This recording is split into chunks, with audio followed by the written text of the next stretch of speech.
ऐसे और वीडियोस के लिए मेरे चैनल को सब्सक्राइब करें। 3, 2, 1 start.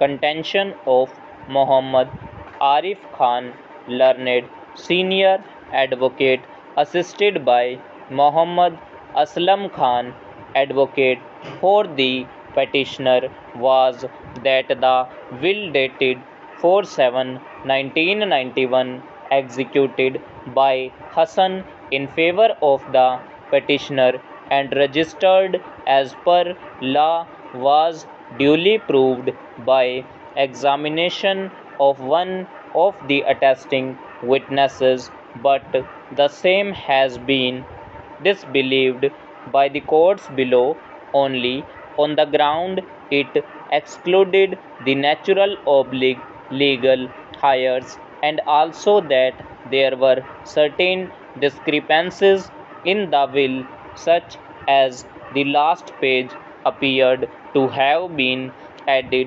subsequently, containing the details of the holdings of Hassan, whereas according to him such details were mentioned on the first page of the will itself. Stop. In support of his contention, Shri Khan relied upon various decisions which shall be referred later while discussing the merits of the case. Stop. He also contended that one of the reasons which weighed heavily with the consolidation courts was that the will was executed at a time when the testator did not have the right to transfer his holding, whereas according to him, firstly, will is not a transfer but a mode of succession. Secondly, it is well settled that will being effective on the death of the testator, if by then he had acquired transferable rights over the land sought to be bequeathed, then the will could not be held to be invalid merely because at the time of its execution the testator did not have such rights as his rights over the land in question, as on the date of death had to be seen. Stop. In this regard, he relied upon various decisions of this court, which shall be referred in the latter part of the judgment. Stop.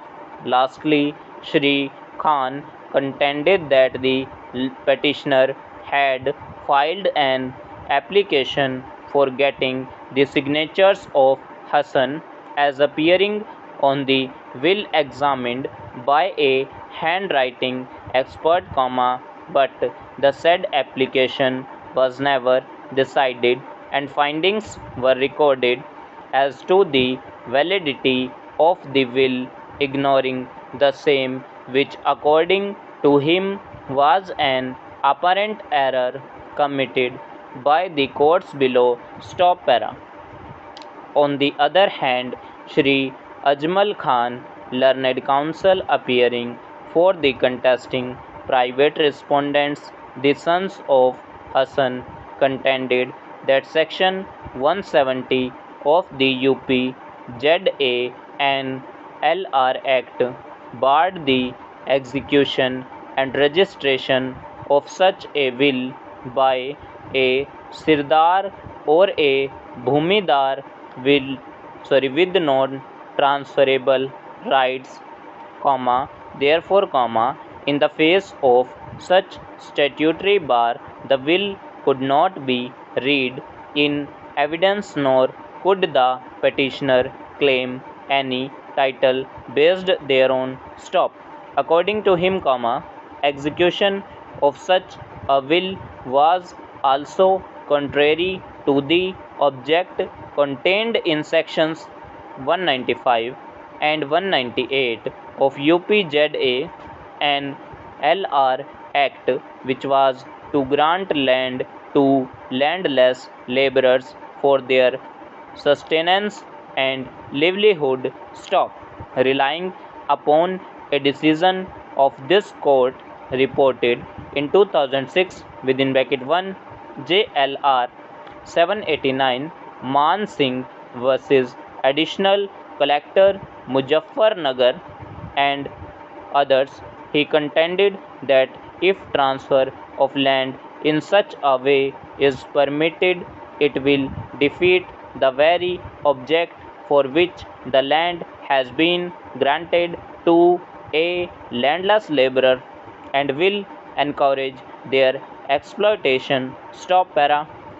According to him, the will itself could not have been registered on 4/7/1991 as it was in clear contravention of Section 170 of the Act 1950. Stop.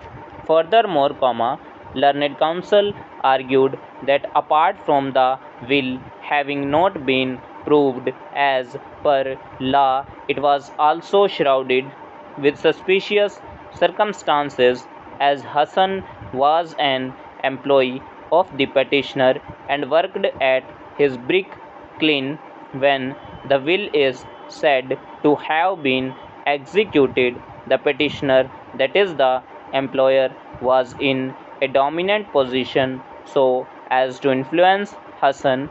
The relationship was also fiduciary. Stop. It is quite unnatural that an employee would bequeath his holding in favor of the employer who owned a brick kiln, that too when his natural legal heirs were alive, a circumstance which has not been explained by the petitioner nor has been justifiable explained in the will. Stop. In this regard, he placed reliance upon various decisions of the Supreme Court and this court, some of which will be referred in the latter part of this judgment. Stop. Overall